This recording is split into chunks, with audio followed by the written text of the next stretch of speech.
LegalizeFreedom.com. Why are we here? Where do we come from? Where are we going? From the nature of reality to the future of humanity.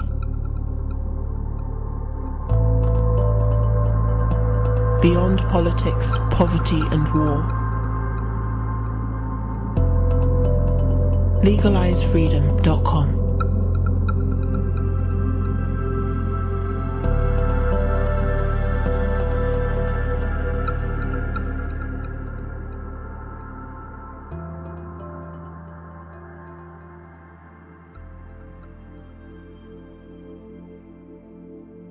Greetings and welcome once again to LegalizeFreedom.com. I'm your host Greg Moffat and my guest today is David J. Brown, who joins us to discuss his latest book, The New Science of Psychedelics, at the Nexus of Culture, Consciousness and Spirituality. For as long as humanity has existed, we have used psychedelics to raise our levels of consciousness and seek healing, first in the form of visionary plants such as cannabis, and now with the addition of man-made psychedelics such as LSD and MDMA. These substances have inspired spiritual awakenings, artistic and literary works, technological and scientific innovation, and even political revolutions. But what does the future hold for humanity, and can psychedelics help take us there?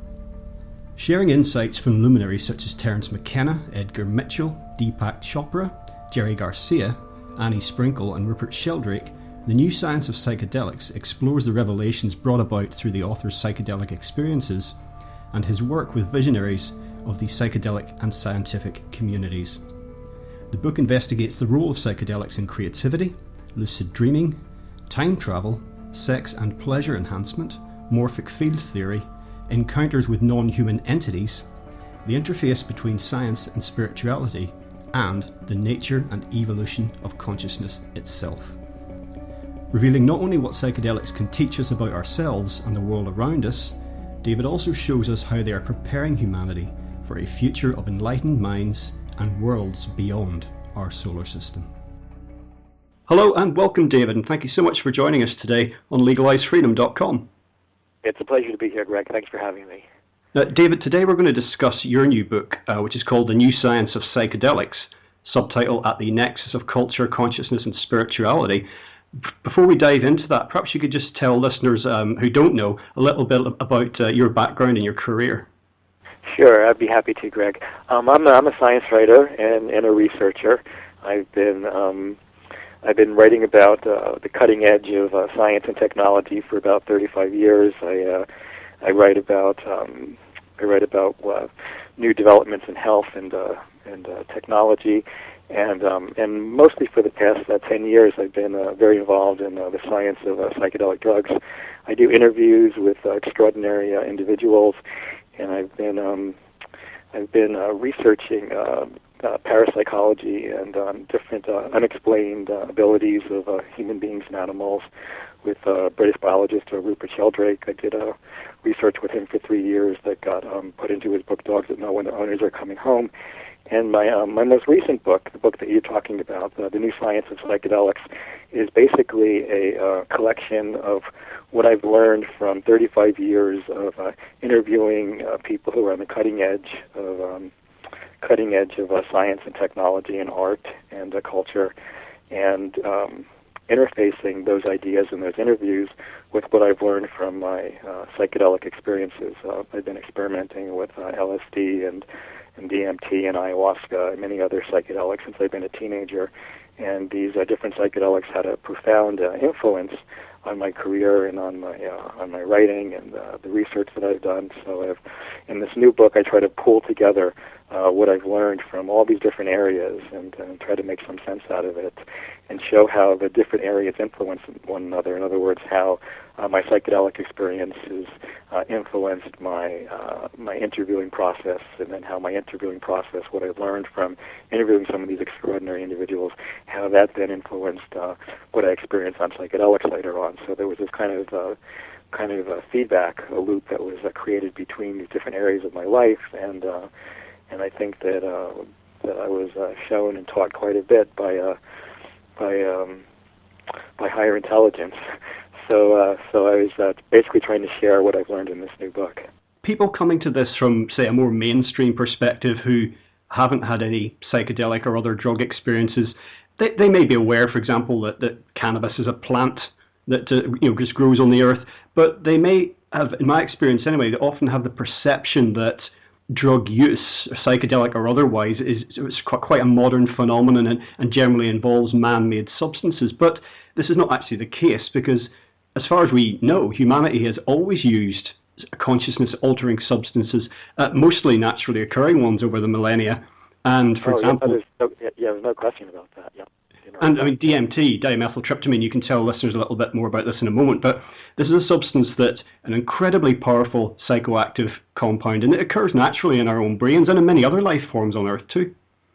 Yeah, one of the things that comes to mind as you're saying that is that there was a wonderful book by Ron Siegel called Intoxication several years ago that talked about how every single human culture on planet Earth and every single animal species has a relationship with a plant of some kind or plants of some kind that produce intoxicating or consciousness-altering or mind-altering properties. It's certainly nothing new. We've had symbiotic relationships with plants for their psychoactive properties since before history. The archaeological evidence shows. So there's a long history, not only with our own species, but with every other animal. Every other mammal certainly has a relationship with some type of plant that has intoxicating qualities. So this is an ancient sort of relationship. And what you mentioned before is one of the most intriguing of all is the relationship between human beings and the hallucinogen dimethyltryptamine, or the psychedelic compound dimethyltryptamine, or DMT. DMT is a very mysterious and intriguing compound. It's found naturally in the human brain. It's found naturally in many different plant species, and nobody knows what it's doing in the brain or in these plant species. There's never been a function that's really been described that makes sense. People have proposed that it could be responsible for dreaming in the human brain because it's at its highest peak levels around 3 o'clock in the morning. So people have proposed that as an idea. People think it could be involved in spontaneous mystical experiences and possibly in mental illness like schizophrenia. But what's really perhaps most intriguing about DMT is the symbiotic relationship that human beings have gotten in with it in terms of using it as a ceremonial or a sacrament primarily in the Amazon basin. I just got back from my Iquitos a couple of weeks ago, and I got to partake in a number of ayahuasca ceremonies down in the Amazon, and was simply blown away by what I experienced. But it is just simply astonishing to know that for hundreds or thousands of years, the native people have had this relationship with the DMT in the form of ayahuasca, which is basically a brew from two different plant species, one that contains the DMT, which is not orally active when consumed by itself, but when combined in a brew with an MAO inhibitor called harmaline that's found in the vine called Banisteriopsis caapi. That is makes the DMT orally active, and how the Indians in the Peruvian jungles and the Amazon basin, how they were able to figure out and come upon this combination of an MAO inhibitor and a psychedelic compound that's activated by it. Nobody knows. The natives there say that the plants told them about it. So it seems as good of an argument as any, I suppose. It's certainly is very mysterious, and no one can really understand how it is that's happened. But certainly our relationship to the plant world and to the botanical, all the botanical wonders that are around us is an ancient one, and there's certainly nothing new about it at all. Well, that's actually another important aspect of this that you raise, because a lot of the mainstream coverage of whether it's psychedelics or other types of drug consumption is very much portrayed as purely recreational and usually as quite a bad thing, quite decadent.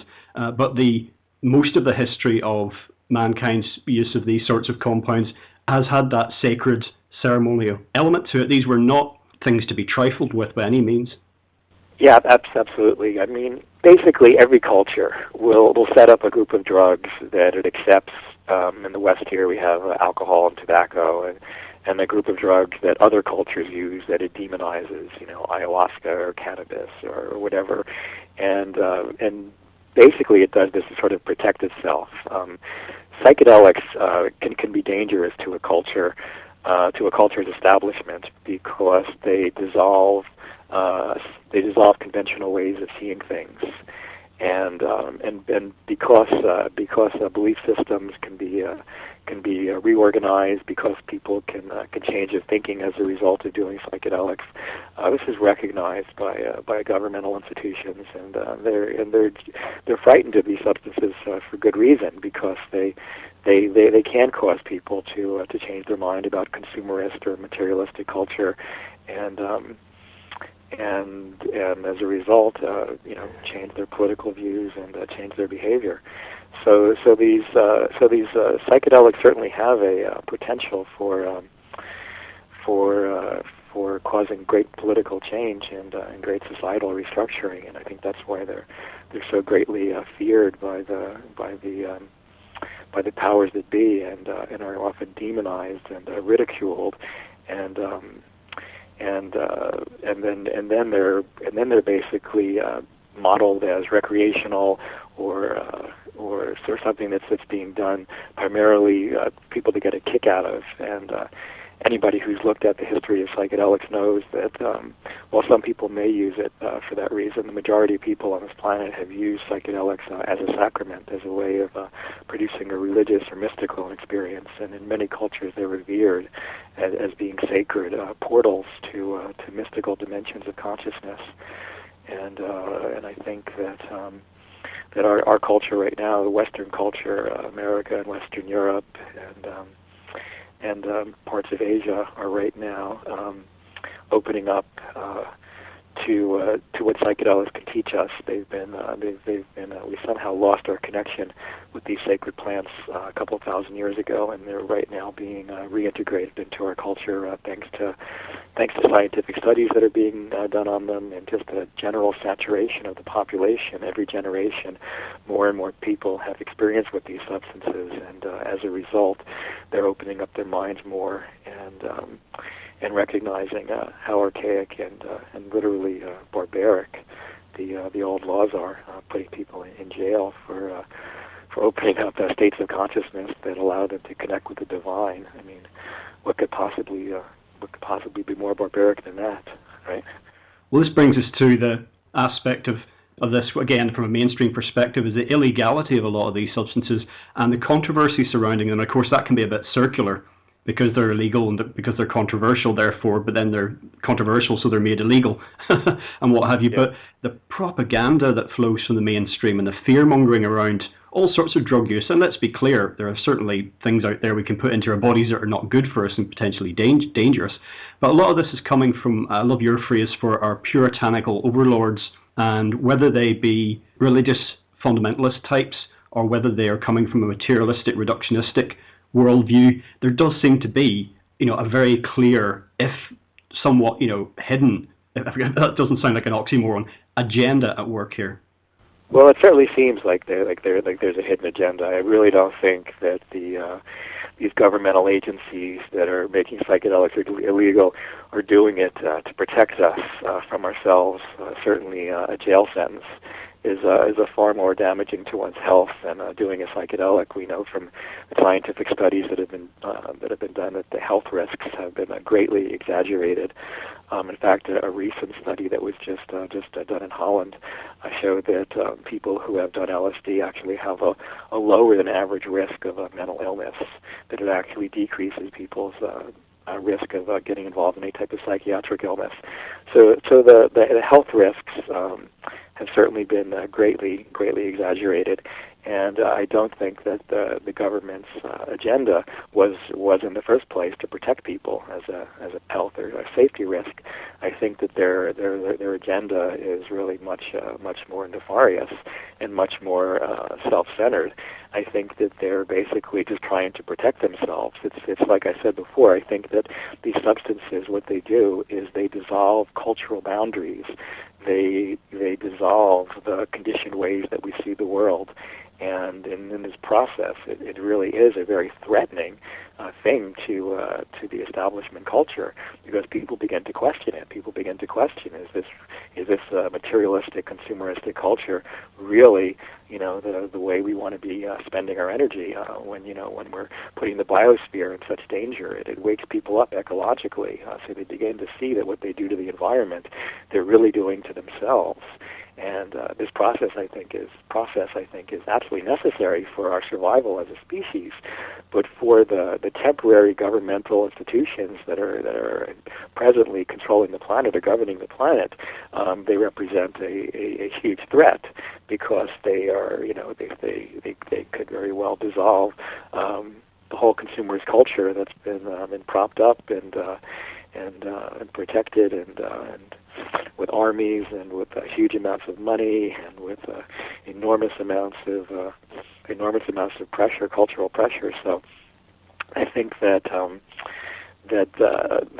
these walls are going to fall. I don't think they really have much of a choice. I think that if we're going to survive, that these cultural boundaries are going to dissolve. But for the longest time, they've ridiculed and demonized or ignored the positive value of psychedelics, and we're now beginning to reclaim them as our birthright, as our natural birthright.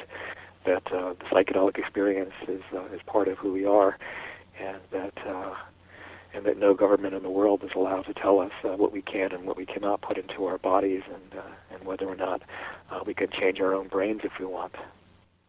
Well, this was the promise of the 1960s counterculture, wasn't it? And I don't know what your views on this are, but that seemed to hold, again, there was so much threats for certain sections of society and so much promise, as I mentioned, but it kind of just, well, we all know what happened there, really. It didn't quite die, but it certainly stamped on from a great height. Yeah, there was definitely a clampdown when the establishment got frightened about what was happening. Certainly here in America with the Vietnam War protests and women's rights and I mean, just everybody wanting rights of every kind, people opening up their eyes and becoming more ecologically aware, more racially aware. This whole kind of process, I think, was highly catalyzed by psychedelic drugs. In the mid '60s, and it, like I said, it scared a lot of people because it really threatened the powers the powers that were presently in control. So I think that as a result of that, there was certainly, not only did they make psychedelic drugs illegal, but they stopped all of the scientific research into psychedelic drugs for, oh my goodness, from like 1972 until 1990. There was no research done with LSD, no research done with psilocybin, no research done with MDMA, no research done with DMT anywhere in the world. I mean, there were certainly people using it recreationally and certainly people using it as a sacrament underground, but scientists were not allowed to research these wondrous chemicals, and that's part of the great renaissance that's occurring right now that we're all celebrating and so happy about, is what MAPS and the Hefner Research Foundation and the Beckley Foundation and the Spiritual Council of Spiritual Practices, all these wonderful organizations are helping to spur, catalyze, and organize scientific research into psychedelic drugs all over the planet right now. We've got LSD studies going on in Switzerland. We've got MDMA studies with post-traumatic stress disorder here in South Carolina, and all over the world now. We've now got close to 24 different studies with psychedelic compounds going on, which is really wonderful. But there was a huge repression and a huge inability to do this research for so many years as a result of the establishment's reaction to the counterculture and its association with between psychedelics and Vietnam War protests and that sort of thing. So now with time it's sort of separated itself, and psychedelics are no longer quite associated with the counterculture like they were, and all their unique medical values are coming to light. I remember just thinking of what you were saying about ecological awareness, a general sort of more planetary consciousness.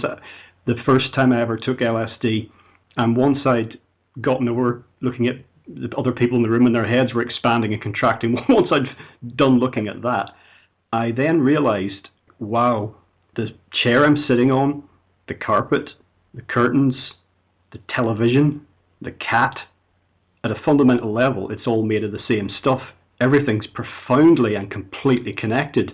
And I just wasn't able to look at the world in the same way again. I mean, as you say, the so-called doors of perception, once they're opened, there isn't really any going back. Even, I know you don't subscribe to Alan Watts' idea of like hanging up the phone once you've got the message, but even if you just do something like that once, you can't unlearn what you learned.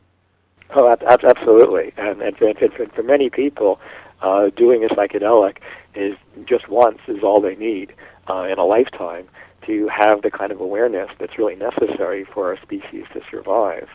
My own communications and my own interests are different than what I think is really healthy for the average person in regards to the remark you made about Alan Watts and hanging up the phone. I mentioned that in my book. It's a little bit of a joke, but I've done psychedelics repeatedly and feel like I've learned quite a bit from my repeated experiences. But I think really, in terms of ecological awareness or spiritual awareness, I think that all it takes is just one time.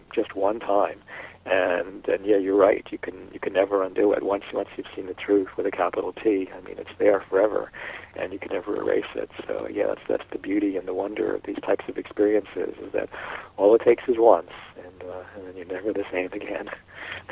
Now, people listening to this who've had some form of psychedelic experience will understand most, if not everything, that we're saying at a deeper level.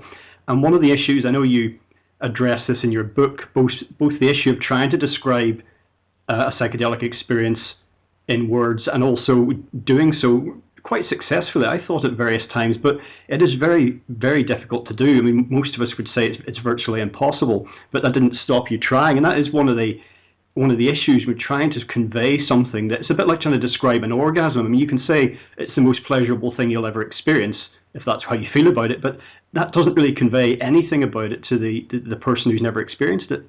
That's true. It certainly takes shared experience to form the foundation that would be the basis for any type of communication. So there has to be a shared experience or an experience that's similar enough that one can relate to, so one can extrapolate from that person's communication and imagine what the type of experience might be. So it does take some type of initial experience, but it was for the longest time, Greg. People were saying that the psychedelic experience is ineffable, that there's no way to actually describe it in words, and I think that part of the problem is that we haven't really developed a language appropriately, and that we're doing it, and this kind of idea was a bit more common, I think, in the 60s, that the experiences that psychedelics produces are indescribable and there are no words.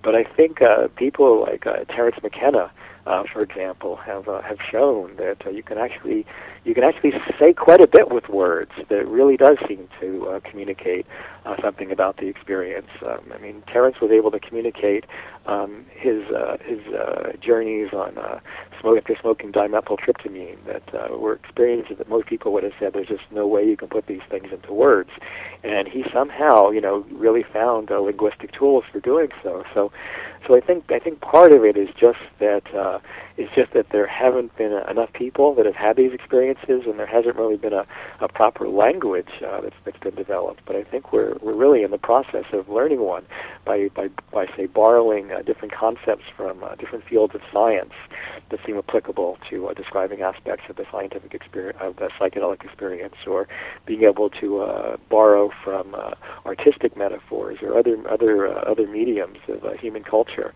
It seems like sometimes we can get tools for being able to describe, or language for being able to describe a psychedelic experience. But I think we're going to get better and better at it with time. And I think that that our language of this is going to evolve, and that in the future this will be something that we'll be able to communicate quite effectively.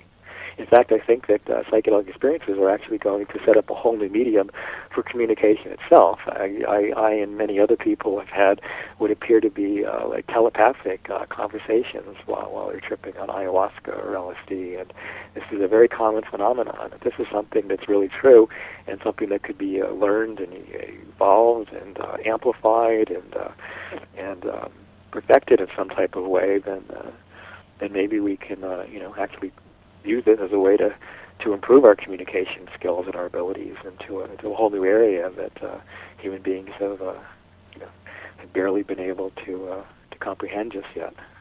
In terms of how natural or how part of the human experience psychedelic experiences have been, down the ages, it's interesting that from what I've read that in childhood, kids can be in a sort of a psychedelic state up until about age of 6. The barrier between the inner and the outer it hasn't become firmed up in the way that most adults understand it. Yeah, I suspect that early childhood is very much like living in a psychedelic experience. That when you're an infant, I mean, one of the things that the very first time I did LSD and saw trails, my hand would move, and I would see these wispy vapor trails of color following my hand movements. There was this immediate feeling of like deja vu, like, wow, I've seen this somewhere before, and I remembered then it was when I was a small child or an infant. I remember lying in a crib, and as when people would move, I would see wispy, colorful trails that would follow their movements. So I think that when we're very young, and I think that one of the first things that people experience when they do a psychedelic is, oh, I feel like I'm a child again, or actually feel like I'm young again. It's one of the first descriptions that people use for these type of experiences, and I think it's actually a very apt description because it brings us back to our kind of primal or primordial kind of original state of consciousness, and once we're back there, then we can re-imprint and be reborn and change ourselves and redesign ourselves and come back as something new and something better. But it allows us to return to that sort of childlike state of innocence, and in so doing, give us the opportunity then to be able to redesign ourselves in a more sophisticated fashion. Yeah, in a world where so many people's attitude seems to be, well, just everything's shit.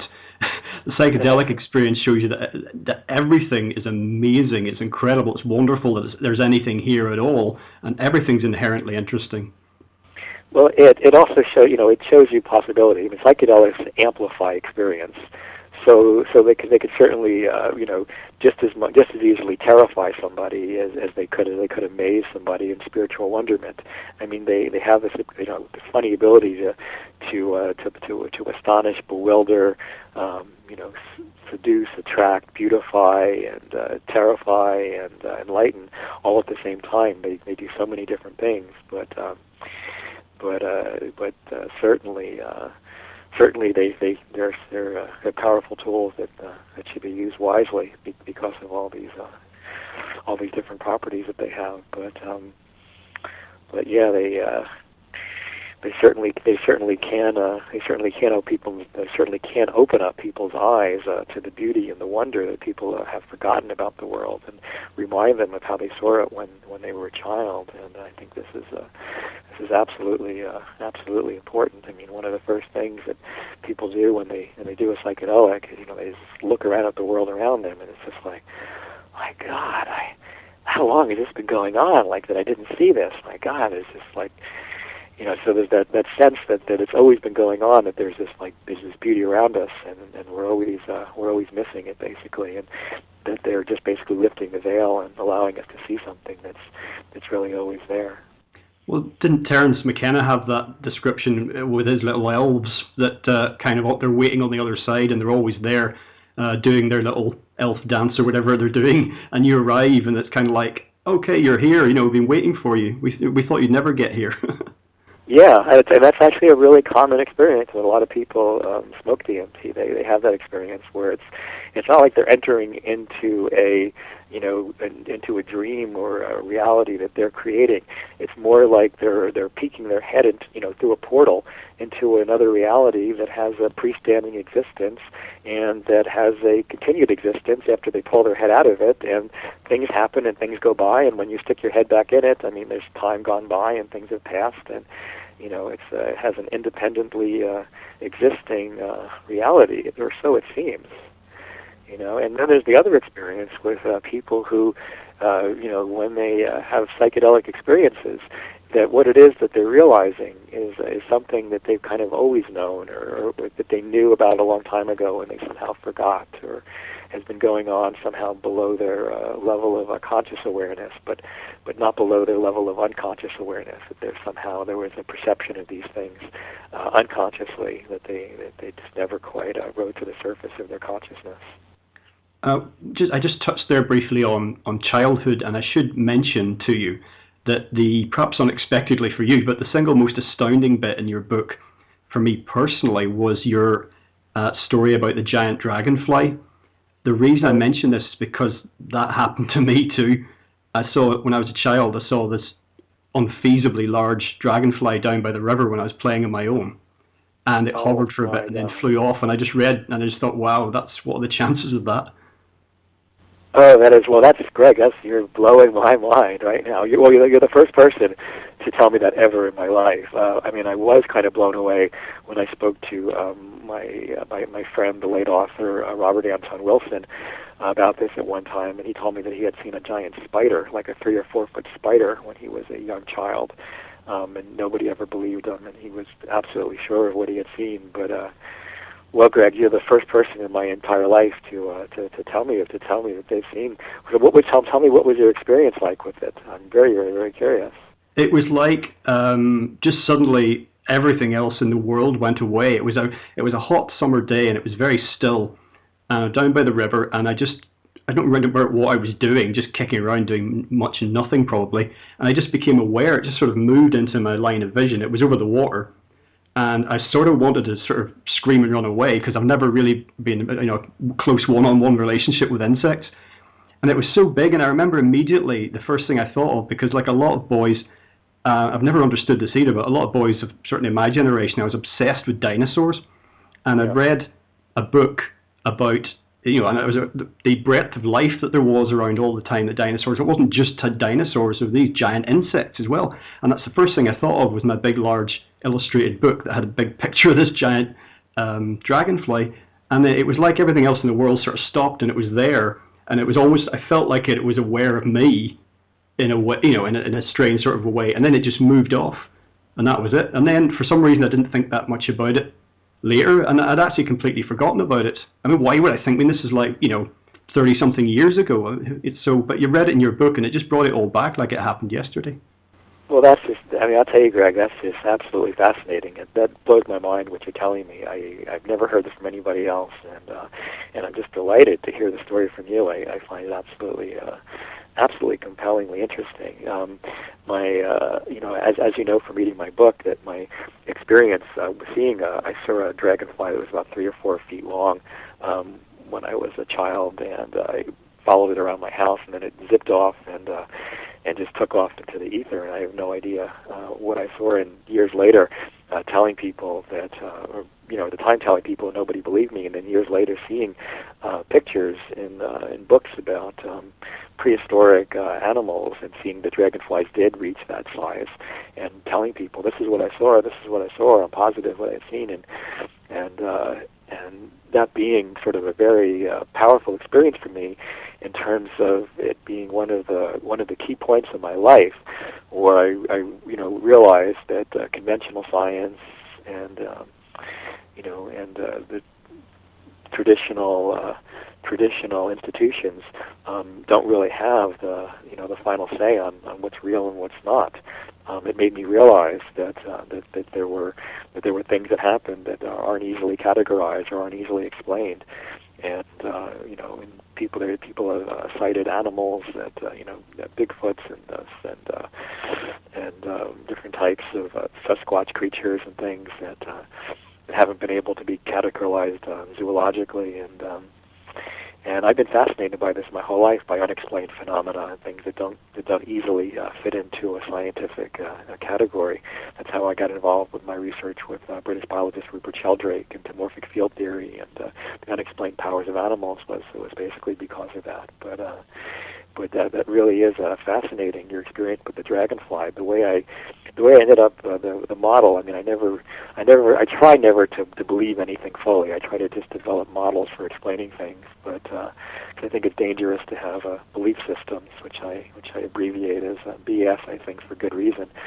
But the basic belief system that I kind of developed for what I think that dragonfly was I think it's what's been referred to in literature as a daemon. There's this whole area of scientific inquiry where there's a very interesting and very compelling evidence for things that don't have any like really firm scientific proof that will convince a hard-nosed skeptic. And this area, I'm talking about things like crop circles or like alien abduction phenomena, or cattle mutilations, or things like this. If you actually look at the experiences people have, and you look at the huge number of them, and the amount that they have in common, and I mean, there's just the evidence is extremely compelling, but yet there's never any kind of like proof that will really convince a hard-nosed skeptic. So it's sort of like sits in this sort of ambiguous area where there's, anybody who looks at it has to admit that there's something going on, but at the same time, for some, just like extremely frustrating reason, genuine, convincing, absolute proof is, never arises. And I suspect that there are like prankster spirits or like prankster intelligences in the universe that play with us and toy with us, and they've been historically called daemons. And I suspect that this is what's happening with crop circles. That crop circles, anybody who looks into this phenomenon will see that there is something really weird going on that conventional science cannot explain. However, the explanations we can't come up with don't really make sense, and so it sort of puts us in this very very tricky situation where we have to admit there's something going on that conventional science can't quite explain, but what it is we just don't know. So and this happens with a lot of different areas, like I mentioned before, with like Sasquatch sightings or Bigfoot sightings or UFO abductions or all these different areas. There's very, very strangely compelling evidence without any kind of absolute proof. And I wonder, if my experience with a child seeing that dragonfly wasn't some type of a daemon. That was the model that I used for what happened to me as a way of sort of like nudging me into looking into the unexplained phenomena or things about the world that aren't quite understood, and just sort of winking at me and showing me that there's all these unsolved mysteries in nature that are just waiting to be toyed with and uncovered. Well, I mean, if you look at the world from the reductionist materialist perspective, actually everything from the Big Bang to evolution, I mean, they're all theories.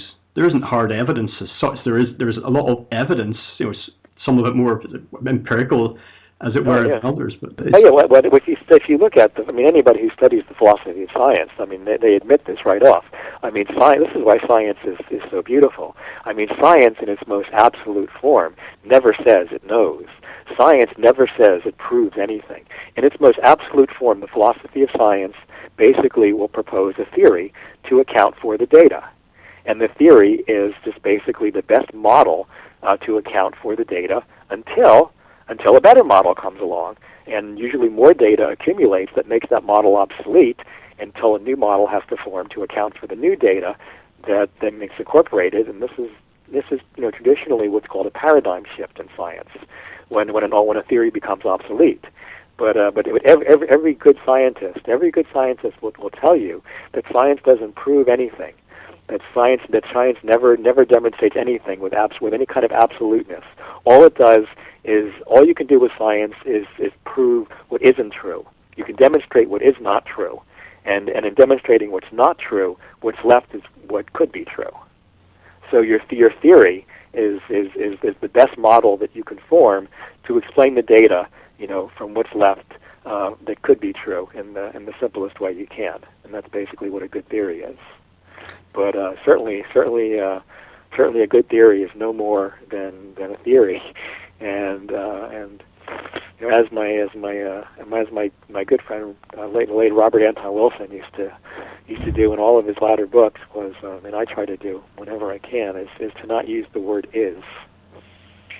Nothing is really anything, because you never really know fully what anything is in its ultimate sense. All you really know is how things appear to be at the current time. So I try to replace is with appear to be whenever I can.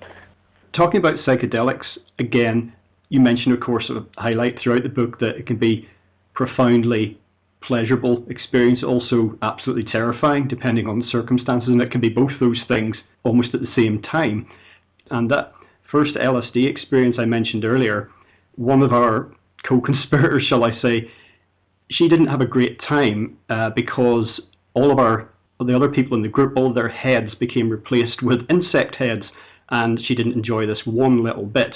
And at the time, I wondered if she had brought something there. Obviously, we do to an extent. We bring our other outside world perceptions, as it were, and who we are, or who we think we are, into this. But do you think it's possible to have that sort of influence on a psychedelic experience, or are we somehow beyond our control getting the experience that we need at that time? Well, it's an interesting question. I teach workshops on navigating altered states of consciousness, basically, on teaching people how to journey on a psychedelic experience effectively and safely. The most important thing that we teach people in our workshops is the value of a set and setting, which is your setting. This refers to the environment that you're in, which is your setting, and your mental state, which is what we call set. And it's the combination of your mental state, how you feel at the time, whether you're happy or sad, whether you're worried about something, whether you have something on your mind or not, or whether you just experience a great deal of success, or whatever the different psychological and emotional factors and social factors are that have influenced you take into the experience. And then, of course, the environment that you do it in is of utmost importance, because the people, if they're not trustworthy, you can become paranoid. If you don't feel like the environment is stable or safe in any way, you can also get paranoid and frightened. So it's this intimate combination of setting, and then, of course, the dosage of the drug that really determine the experience. So that intimate combination is largely what, when we educate people about this process, those are the three main factors that people have control over, is over there, doing it in an environment where they feel safe and trustworthy, and as aesthetically pleasing of an environment as possible, and with people that they trust with their life, absolutely. And being in the best of moods, being calm and centered, and being not being worried about anything, not having any kind of obligations or anything, any concerns that need to be on one's mind. All those things should all be eliminated as much as possible, so that one's in the best state of mind as possible. And then, of course, the dosage, is very, very important. One would need to read up on previous people's experiences and find out what the dosage level that one is aiming for should be if one isn't familiar with it themselves. But then, of course, I think maybe what you're also getting at is there like this other factor involved in it, and and I'm not sure if you're getting at this or not, but it was, when I just got back from the Peruvian Amazon a few weeks ago, and I was able to experiment with traditional plant-based ayahuasca medicines down there. And, I've certainly done the same combinations of psychedelic compounds that you find in ayahuasca. I've done them before. And I've done many different psychedelics, but what I found with these with the ayahuasca was that this other factor that can be part of what happens during a psychedelic experience that can play a role is the consciousness or the intelligence of the plant. And I'm not exaggerating or kidding if your listeners aren't familiar with this, but when you do a high dose of magic mushrooms or ayahuasca, you literally feel like you are communicating with another intelligence or another species, and it has its own mind and its own agenda. And I definitely get a very good feeling from these spirits that I've encountered within the plant species itself, within the mushroom or within the ayahuasca, that they're basically here to help us become more ecologically aware and to help catalyze our evolution.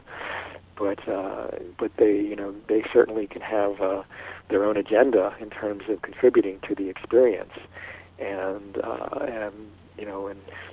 there's certainly aspects of an ayahuasca experience that feel like you're being taken onto a journey, and the amount of control that you have over what you're seeing and what you're experiencing may be limited, or it may be limited by your own personal experience in terms of the more experience you have with it, the better control you gain with it over time, with being able to navigate and control what happens during a shamanic voyage. But sometimes it also feels like you are being taken onto a particular journey to be shown something in particular by this other intelligence. And if that's the case, then it's then there's basically another factor besides that setting and dosage that enters into this, which is the intelligence or the agenda of the plant spirit itself, and that's certainly something that needs to be researched more carefully in the future, I think, because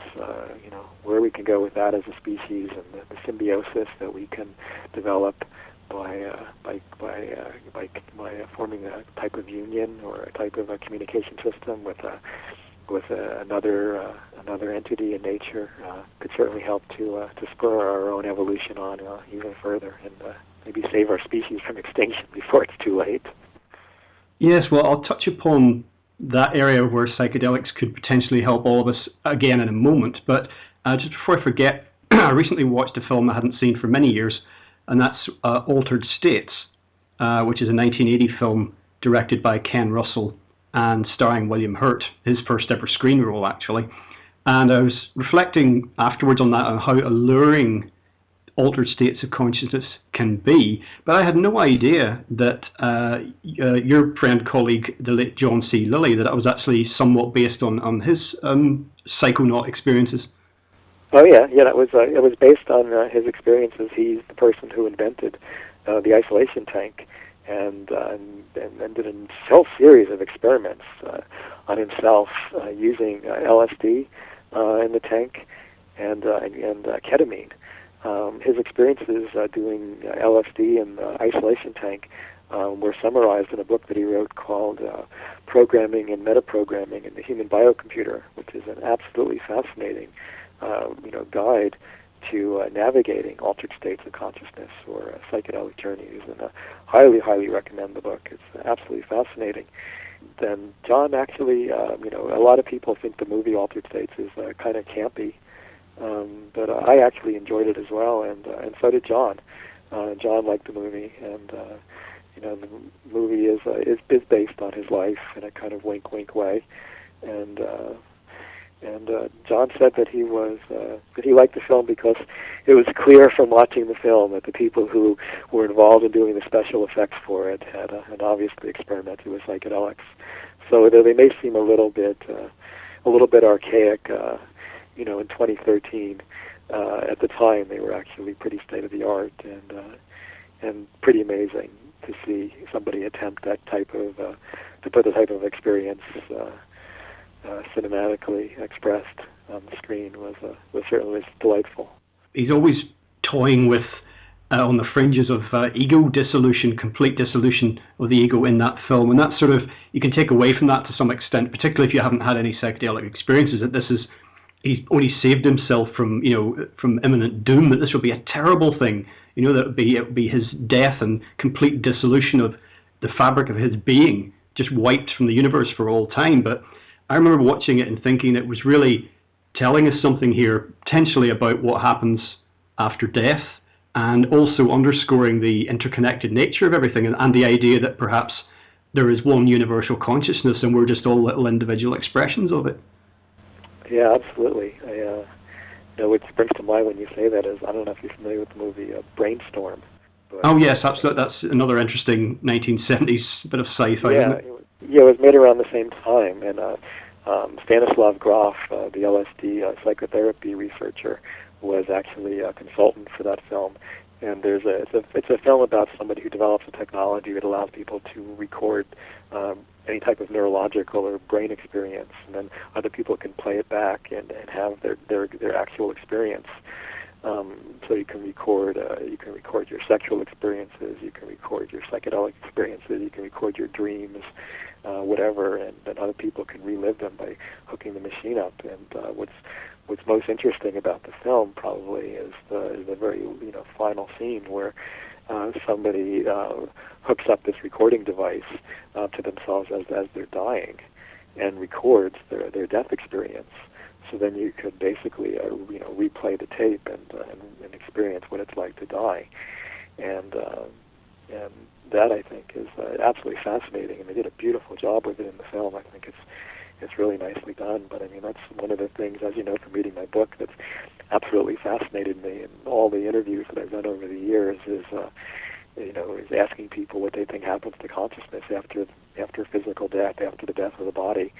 And exploring that mystery, I think, is one of the most profound ways of expanding the human imagination that we know of. Yeah, they don't really make films like that anymore. The 1970s, I think, was a golden era for cinema.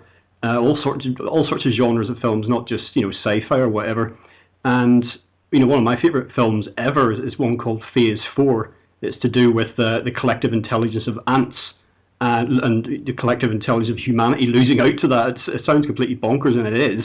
But these days, if they're going to make a film like Brainstorm or like Altered States, I mean, I know there is romantic interest in Altered States, that's a part of the story, but they would have to have basically explosions and explicit sex, car chases, and films in the 70s are able to treat these very serious esoteric subjects, without getting into all that nonsense.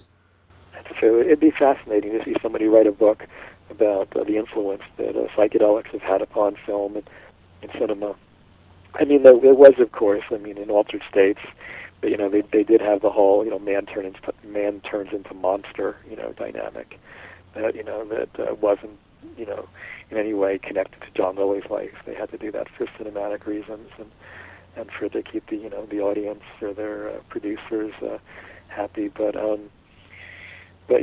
I see what you mean, and it really would be interesting for somebody to do a whole book. It'd be so interesting for somebody to just do somebody did one kind of one attempt at showing the influence that psychedelics have had on the music scene, but the book's so old it's hardly doesn't even I think it doesn't even come up to 1990. But it'd be nice to have a whole series of books that were written specifically showing how psychedelics have influenced these different areas of culture, how they've influenced film and cinema, how they've influenced music, how they've influenced science and technological innovation in different areas. It's such a rich and fascinating area of the human experience, and in terms of the role that psychedelics have played in terms of cultural innovation that's been largely overlooked by our mainstream media and by the majority of people who are keeping the historical records on what our human culture is experiencing. But it's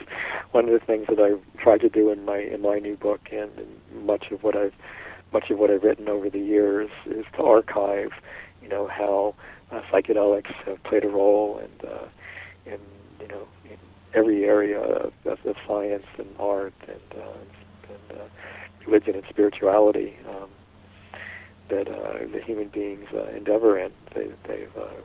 They've helped us to reorganize and to culturally innovate, and basically every area of human endeavor, and that much of this information could be lost.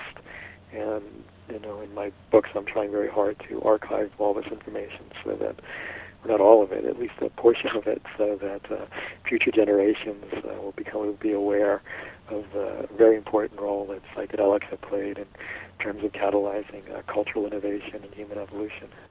I think you do in the book, and I think it's very important to point out that the psychedelic influence on human creativity extends beyond entertainment, so to speak, ideas for films or albums, that it gets into the areas of science and technology. So I think that's really, because people just think of it as a sort of, at best, benign, a sort of bit of entertainment, but it's much more important. Oh, far more important. Apple Computer co-founder Steve Jobs said that his LSD experiences were among the 5 most important experiences of his entire life. And part of the reason that Apple Computer was so innovative, many people would say, is not only because of Steve Jobs' psychedelic vision, but also because part of his hiring process, according to one of his employees after he died, part of his hiring process was that he would actually ask people when they were applying for the position how many times they've done LSD before. And he only hired people who had experiences with LSD. So it was, many people are unaware that there's a great book called What the Dormouse Said that details the intimate role that psychedelic drugs had on the development of Silicon Valley and the personal computer and the internet. And it was largely created by people who were using psychedelic drugs. Another area of science that it had a very profound impact on was the area of genetics or biology. And there's Kary Mullis won the Nobel Prize in the early 90s for his development of PCR, the polymerase chain reaction, which is what made genetic engineering possible. And Kary, who I interviewed for my book, Conversations on the Edge of the Apocalypse, talks about how it was psychedelics that were instrumental in him being able to develop this type of state of mind that allowed him to come up with these ideas that revolutionized chemistry. And Francis Crick is the Nobel Prize winner for co-discovering the structure of the DNA molecule, is also reported for having said that LSD, small doses of LSD, were instrumental in helping him come up with envision the structure, the double helix structure of the DNA molecule. So these are just a couple of examples.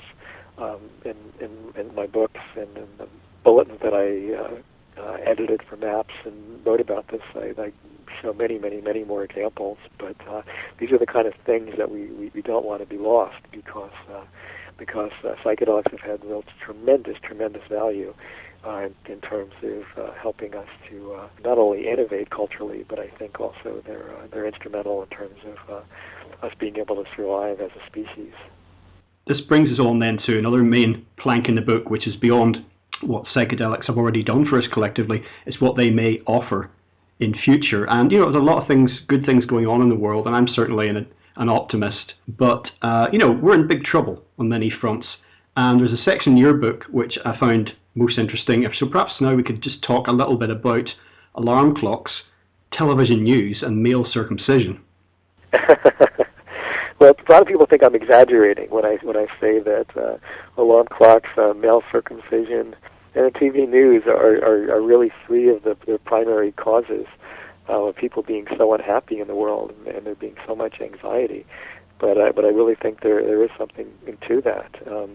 There's scientific evidence that shows that a part of the brain, the amygdala, part of the brain that's associated with fear responses, is permanently damaged when somebody has a circumcision as an infant, and that this tends to make people more anxious throughout their life. And if you look at the areas where people tend to be the most anxious and the most violent in the world, seem to strangely coincide with where people are routinely circumcised, where men are routinely circumcised in the Middle East and in America. And then the evening news, which just focuses on the very worst of what civilization has to offer, is blared in everybody's living room. every night, and then people's sleep cycles are disrupted every night by an alarm clock. And I think that all these things really do kind of really kind of work together to make people worried and unhappy and anxious, and that this is one of the major causes for a lot of the problems in the world. And that and then you brought up the future possibilities with psychedelics, which I think are very, very profound. And I just wanted to say, I think it's wonderful that there's so much great research going on in the world now with psychedelic compounds in terms of their medical potential. We're looking at ways to treat post-traumatic stress disorder with MDMA, ways to treat the anxiety that comes with a terminal illness or with approaching death by using LSD or psilocybin. And there's other studies that have shown that there's a potential for treating cluster headaches with LSD and obsessive-compulsive disorder with psilocybin. And there's just really kind of a renaissance occurring with all these different medical treatments that can be developed from psychedelic drugs. But I'll tell you what really excites me more than that, I think, is their potential in other areas. Their potential for as like we talked about, as a stimulant for creativity. Not only in the arts, but in the sciences, and as a ability to allow people to very reliably have mystical experiences or religious experiences, and then the health benefits and societal and ecological benefits that all stem from people having spiritual and mystical experiences, and then research into its ability to potentially allow us to communicate with non-human entities and life forms that exist in other dimensions or parallel universes, or allows us to really explore and see if there's any scientifically verifiable reality to these types of experiences that people report with ayahuasca and ketamine and DMT and that sort of thing.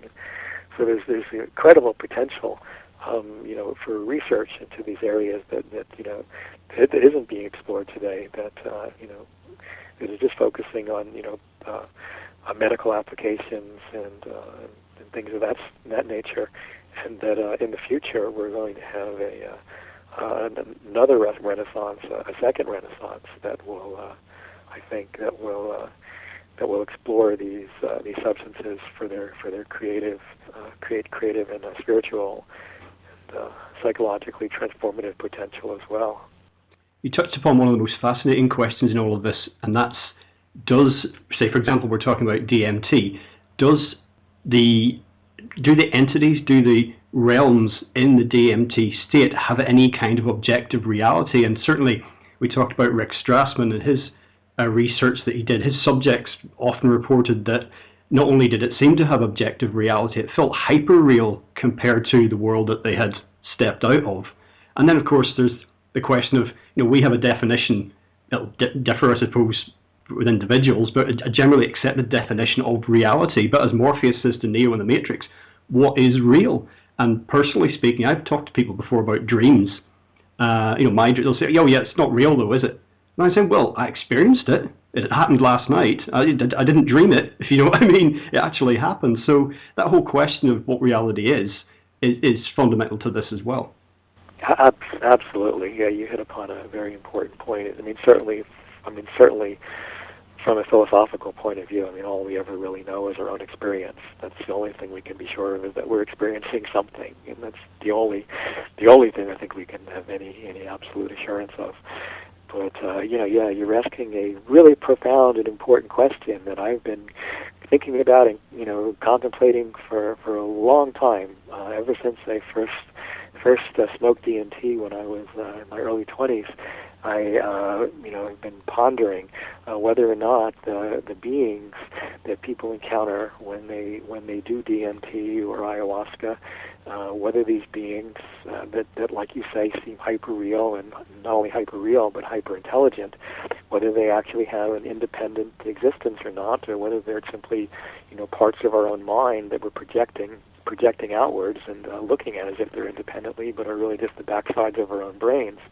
Rick Strassman, as you mentioned, I discuss in my book. He's a psychiatric researcher at the University of New Mexico. Did a 5-year study with giving DMT, different doses, to volunteers. Very sophisticated group of volunteers who, had years of psychotherapy and other psychedelic experiences behind them, and would not accept the model that this is just a projection of your own mind, or this is a dream, or this is your imagination, or this is a hallucination, or any of those models. They said with absolutely convinced that there was a reality to the nature of these beings having an independent, freestanding existence that was separate from themselves.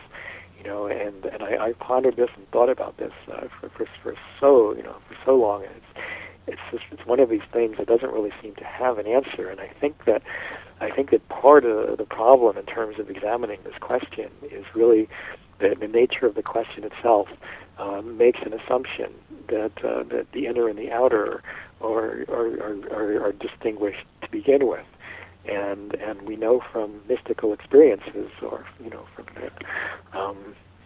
basic religious experience, and when people proclaim that all is one and not everything is inseparable and all boundaries dissolve, then isn't that also wouldn't that have implications for an experience like this? If everything really is connected and everything really is of one mind, then going on a DMT trip and encountering beings within that is all happening within the one universal mind. So again, you get back to this tricky inner and outer. How do you distinguish between I and thou, between me and you, between us and them? It's very, very tricky, and I think that the only way we'll ever be able to really kind of understand what's happening better is by reframing the question, or re-understanding it in terms of not so sharply distinguishing between what's inner and what's outer, but by understanding that they're parts of an inseparable whole to begin with. So, but then again, is it part of the universal mind, and you as an individual, or is it part of your own individual brain? This is something that would be wonderful for us to try to research and find out. This is why I would love to see this kind of scientific research done in the future. It would be wonderful to really explore these things scientifically, and to see if there is some reality to this, and if we really can get information, for example, that the person couldn't possibly have known through a channel, through one of these entities, communication channels. Then that would be some type of at least compelling evidence that these beings have a freestanding existence independent of our own brains. But gosh, wouldn't it be just absolutely fascinating to do a study and to explore this? What a rich area for fertile research. Now, we've been talking in general terms here about human development, evolution, where we're going, not necessarily physically, but in terms of our consciousness. And you touch on this in the book, that there does seem to be some emerging evidence that young people are somewhat different from their parents and grandparents, that there's a generational change here. And I'm not sure if I subscribe to the idea of the indigo children as such, but I certainly see some differences. And I'm not a parent, but I do observe this generally. And what I see is kind of a strange dual process, in the sense that we have people reporting about IQs dropping, and I don't know if you've seen a film called Idiocracy by Mike Judge, but we might all be moving in that sort of direction. But consciousness is rising. There is an emerging planetary consciousness that is elevating. And it's almost a little bit like in H.G. Wells' Time Machine, where, and this wouldn't necessarily be a healthy development, it's almost like the human race is dividing into two halves. Gosh, a couple of things come to mind as you say that. It seems like, first of all, I think that the human species, that the evolutionary process is not a random chance process. I think that there's a guiding intelligence that's not only guiding the whole evolutionary process, but every generation. so that literally, every time a sperm and an egg form a union, that there's a genetic intelligence there that's guiding, how that organism is going to develop in the context of what's happening in terms of cultural development. So I think the DNA is intelligent and is able to sort of scan the cultural environment and able to then continuously every generation pump out or design new breed, so to speak. New breed. I think every generation is different and is more evolved and is doing so in alignment with as the culture evolves. But in terms of whether the human species is dividing into two species or whether it's dividing, or my feeling is more like the human species, if we don't go extinct, which is a possibility, but I don't think we are. I think that I have great hope for us surviving this test that we're being put through right now. I have great hope because, like I said, I think there's an intelligence to the process, and I'm well aware that most animals go extinct. But I think there's still it's an evolutionary, it's a survival importance that every ecosystem actually keep evolving. So I think that life will keep evolving, and that the intelligence behind these types of decisions is doing so in a manner that's going to allow us to survive in a way that sort of, you can look at the dinosaurs as a model. Even though the dinosaurs went extinct, they left descendants, which are the birds today. Their only living descendants are birds, and I think that they form sort of a higher order of biological complexity or higher form of intelligence than the dinosaurs were. And I think the same thing's happening right now with human beings, that we're actually going through some type of evolutionary test where maybe a very large portion of us will go extinct. But I think that something is going to come out of us that will survive, that will be akin to birds or angels or whatever, we call Ray Kurzweil calls the singularity, or whatever it is that we're moving into, where we fuse human intelligence with artificial intelligence and nanotechnology and quantum computing, and all these things come together, and a whole new species, not only a new species, or not only two new species, but I think that that human species as it is right now will give birth to thousands and thousands and thousands of new species.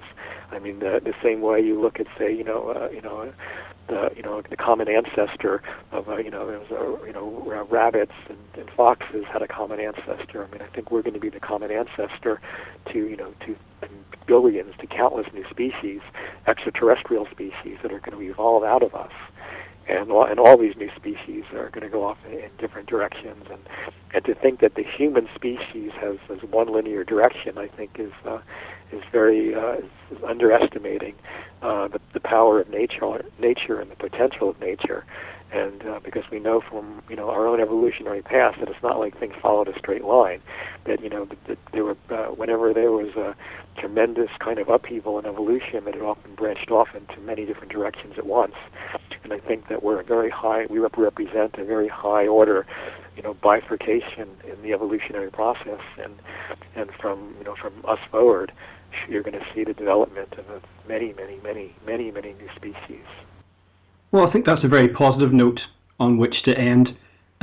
Just one more thing, David. What would you say, perhaps, to a curious listener who's never had any sort of psychedelic experience? And obviously, we, as sovereign adults, we choose what we do with our bodies and our lives, and we have to be careful about, quote-unquote, suggesting or recommending other people have certain experiences. But, it's obviously had a very positive effect on your life and work.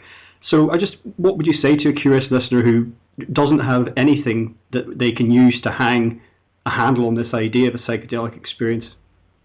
Well, if somebody's interested in psychedelics, I would suggest that they educate themselves about them as much as possible. Read as much as you can. Read absolutely everything that you can possibly read.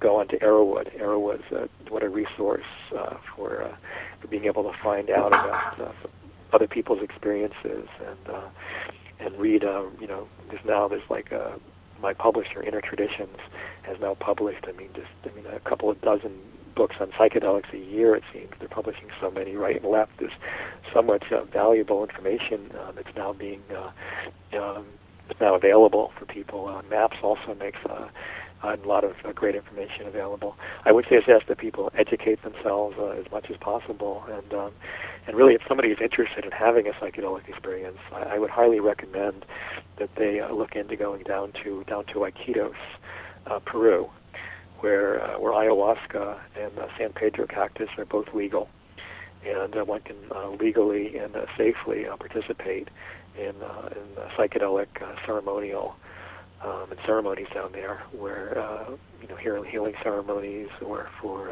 spiritual illumination, or for insight into one's life, or that sort of thing. So I would highly educate myself first, and then if one is actually interested in trying these things, I would recommend talking to a tour guide about taking a trip to Peru. Well, David, now we've been discussing your new book, The New Science of Psychedelics. That's widely available, but perhaps you'd like to share with listeners details of your websites and just anything else you'd like to put out there. People are interested in staying up with my work and what I'm doing. Really, the best way to do that is to like, in quotes, like my Facebook, my Facebook fan page, David J. Brown, which one can easily find on the web. And then, of course, there's my website, www.mavericksofthemind.com, Mavericks of the Mind, all one word. And that archives all the interviews that I've done with cutting-edge thinkers, and many of the articles that I've written about science and the brain and health and psychedelics over the years. So those are the two best ways to stay in touch with me and to keep in touch with what I'm doing. Excellent. Well, David, thank you so much for joining us today on LegalizeFreedom.com. It's been a pleasure, Greg. Look forward to doing it again one day. Well, folks, that's it for another week. As ever, thank you so much for listening. If you enjoyed the show, please check out the website. That's LegalizeFreedom.com, legalize-freedom.com, where you'll find an archive of programs offering alternative views on a wide range of topics, including world affairs, politics and economics, science and technology, religion and spirituality, conspiracy, and alternative history. You can also browse and buy a range of books and DVDs from our guests, and if you're feeling generous, make a donation to help keep the site up and running. Until next time, I'm Greg Moffat, and you've been listening to LegalizeFreedom.com.